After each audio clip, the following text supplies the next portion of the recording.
I'd like to talk in this video about a pair of pruners I've been working with now for a few years that my good friend Juan turned me on to. These are Okatsune pruners, and I absolutely love them. Let me explain to you why.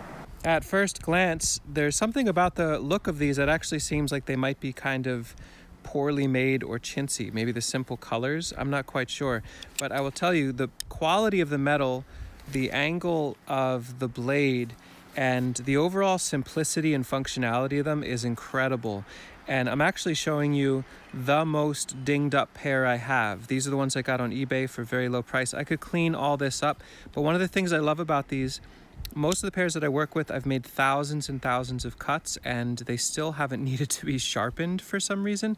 But if I did need to sharpen, it would be very straightforward.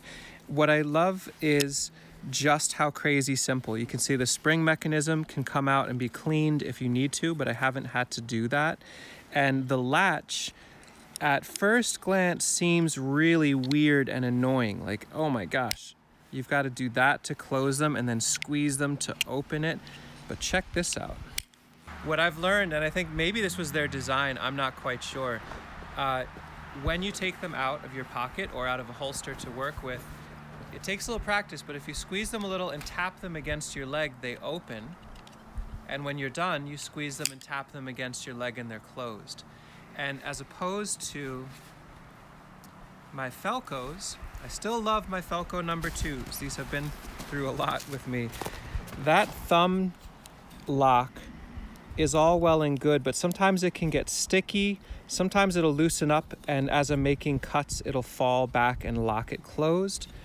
And you can see this pair, now this is entirely my fault, that they need to, this whole spring mechanism, if you use these in the mud or the rain, they can rust up quite a bit. And this gets gummy very easily. So then I need to open it up, clean it out, put in mineral oil, put it back in. So these require a little bit more overall management and TLC in order for them to work. Even though these are leaner looking, they're somehow way more robust and have just been amazing for me. So again, I'm working with, these are a pair I got on eBay used, really have been put through their paces, and I have not sharpened them. And I'm taking hardwood dormant cuttings here to propagate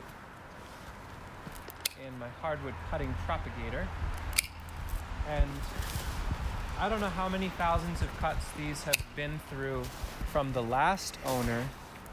I know I've used them for many a month, and even really thick wood, they go right through it. A little slow. But here, it's frozen wood, almost an inch diameter. So I've got all these cuttings to work with. If I had a brand new pair, it'd be even smoother, but I like showing how they still work when you've had them for a while.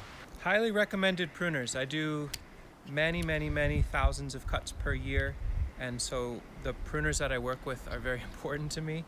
I still have lots of love for my Felco number 2s. These have been my default for quite a long time. The prices on these are very similar. They're not super cheap, 40 or 50 bucks or so. And like I said, I was able to find the Okatsunes on eBay used. I also found some new ones. They are on Amazon, but there are many other places you can shop other than Amazon in the world. So exhaust your other options first. Felcos, I think in the long run, I'll keep these around for sure for more burly, harder to cut things. Even though these can handle it, they're really nice for detail work. Highly recommended. In case you're looking online at these and you want to know different options, for reference, these are Okatsune 103. There's 104. There's all sorts of different varieties. If you happen to own Felco number 2 pruners, which for my hands, I've got pretty larger hands, Felco number 2 is a really nice fit for me. Okatsune 103s are just a little bit smaller overall. So I have 103 and I also have 104, and 104 is about the size of a Felco number 2, just for reference.